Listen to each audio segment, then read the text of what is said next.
Tonight on the Beaver News, Major General Jeffrey Buchanan stops by OSU to give a presentation on trust between media and the military. And we're going to find out why students are flipping in the quad for sweet treats.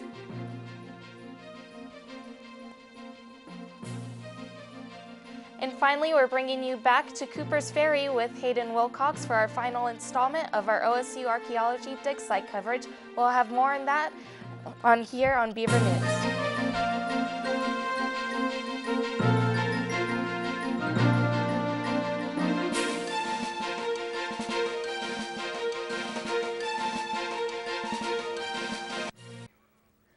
Good evening and welcome to your Tuesday night edition of the Beaver News. I'm Kaitlyn Yarnell. And I'm Christy Wright. Thanks for joining us tonight.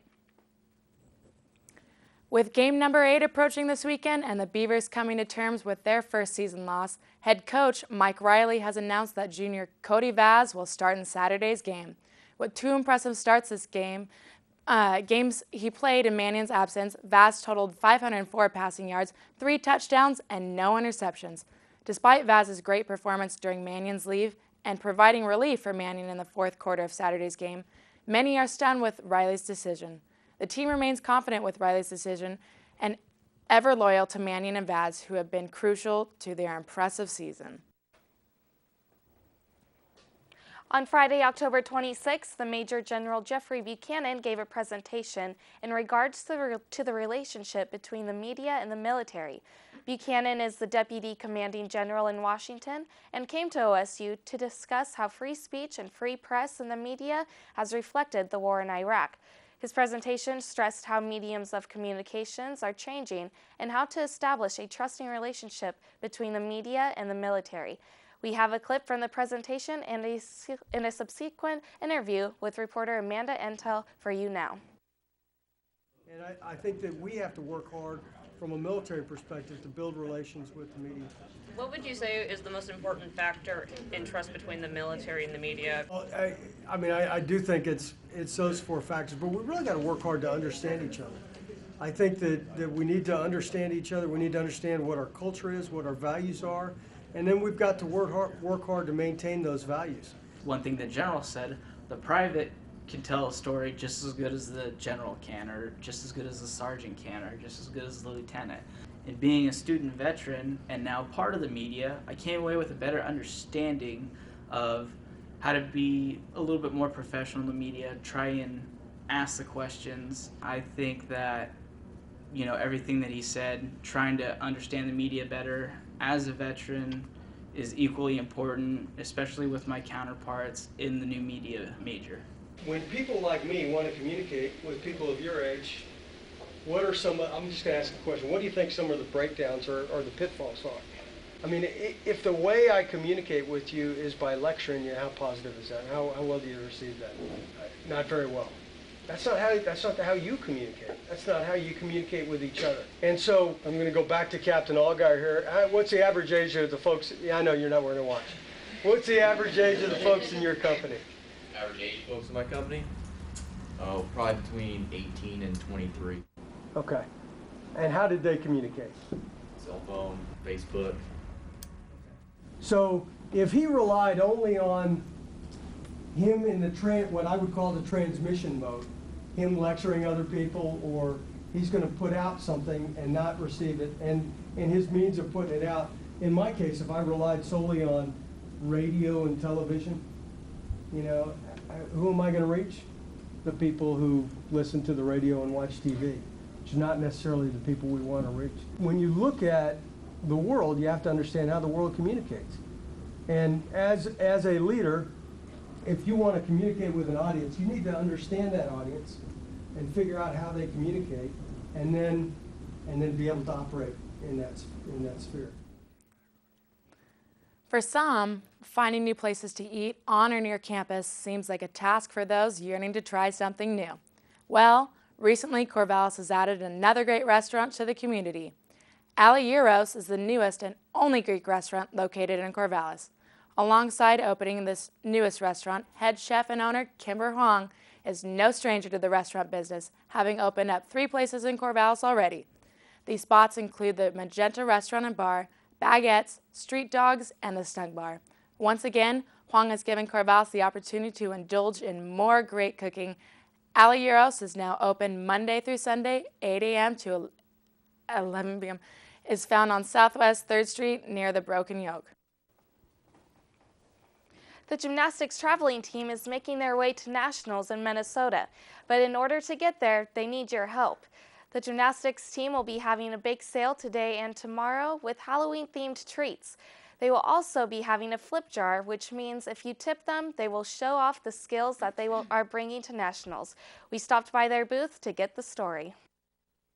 Well, right now we're having a bake sale for Gymnastics Club. We're hoping to raise money and funds for sending us to nationals. We're having a competitive team of like 15 to 20 people, hopefully, and sending about 10 of them on to nationals to succeed, which will be held in Minnesota this year.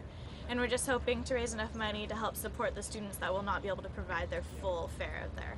This bake sale is being held Monday, Tuesday, Wednesday from 10:30 to 5:30 in the MU Quad this entire week.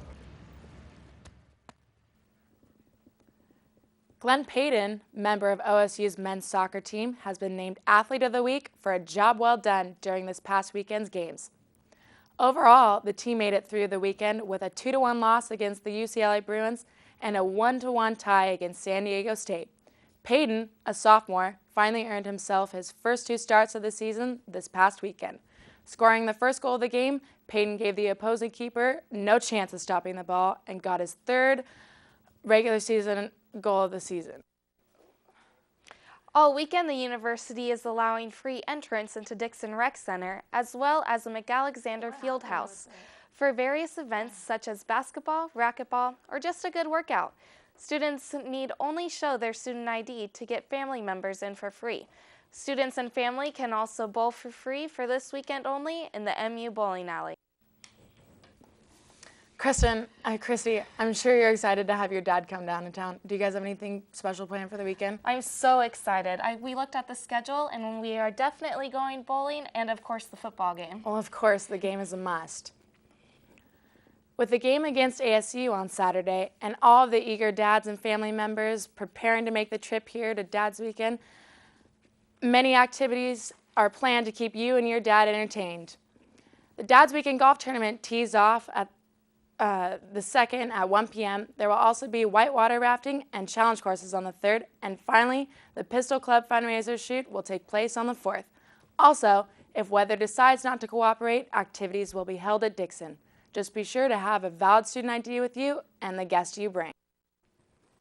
For all you golfers out there, the golf tournament for this weekend is at the Twisting Tree Golf Course and is $65 for a team of 2. You can still sign up at Dixon Rec Center up until the tournament is completely full. If you have more than one person coming this weekend, you can still sign up for multiple teams. So dust off those golf clubs and remember to dress warm for the weather. Last week, we showed you several reports from our news producer, Hayden Wilcox, who went out into the field to follow OSU archaeologists at Coopers Ferry, Idaho. We have the concluding report from the segment for you now.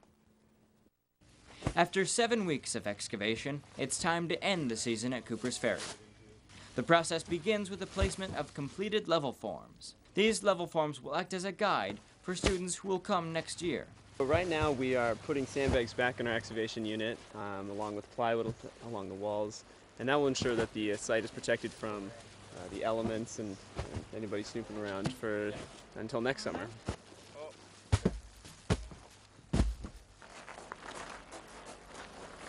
Each sandbag is about a 5-gallon bucket of dirt, which turns out to be roughly 50 pounds. And we have a lot of them.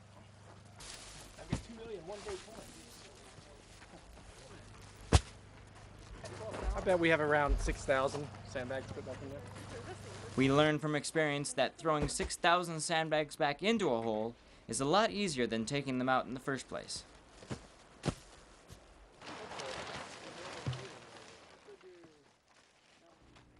The tarp and fencing provide extra protection and security for the site to ward off potential looters in the off-season. We're covering the chicken wire that's over the tarp to hold it down, I suppose.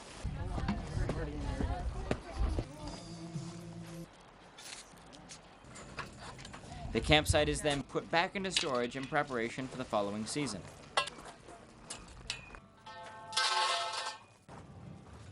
But as you can see, there's nothing left of Cooper's Ferry, which is exactly what the next group of students will find come next season. Months to come, the weeds will grow up and you'll never even know that we were here.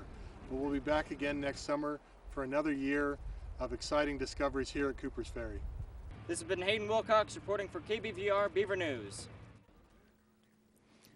After months of campaigning and 3 very intense presidential debates, the elections are finally coming to a close. November 6th marks Election Day and the day our new president will be elected to serve for the term. If you plan on voting, be sure to have your ballots in as soon as possible. Next Tuesday, many people will be on their feet and eager to see who will win this year's election. It's that time of year again. Bring your dad and enjoy delicious pancake breakfast from the Delta Delta Delta sorority. Admissions is $7 for an all-you-can-eat breakfast. There will also be a silent auction with fantastic prizes this Sunday from 8 a.m. to 12 p.m. All proceeds go directly to St. Jude Children's Research Hospital. Students, you're in for quite the big treat. Before all the festivities begin on Halloween night, know that OSU's, our campus thrift store, will be holding a sale at the Property Service Building on Southwest 13th Street. OSU's will be putting on a special Halloween sale. The sale starts at noon and will go until 3 p.m. OSU's is a campus store that offers discounted merchandise ranging from 25 to 75% off all items.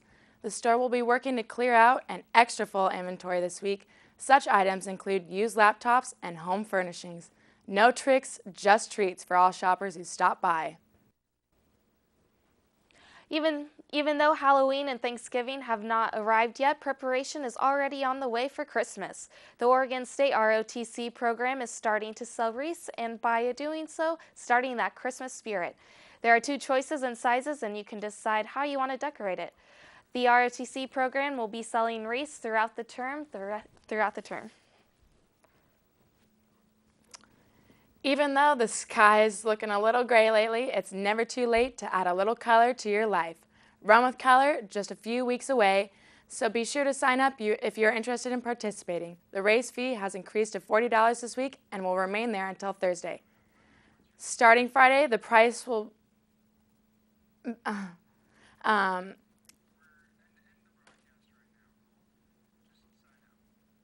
God. Well, that's time. I'm Christy, Wright.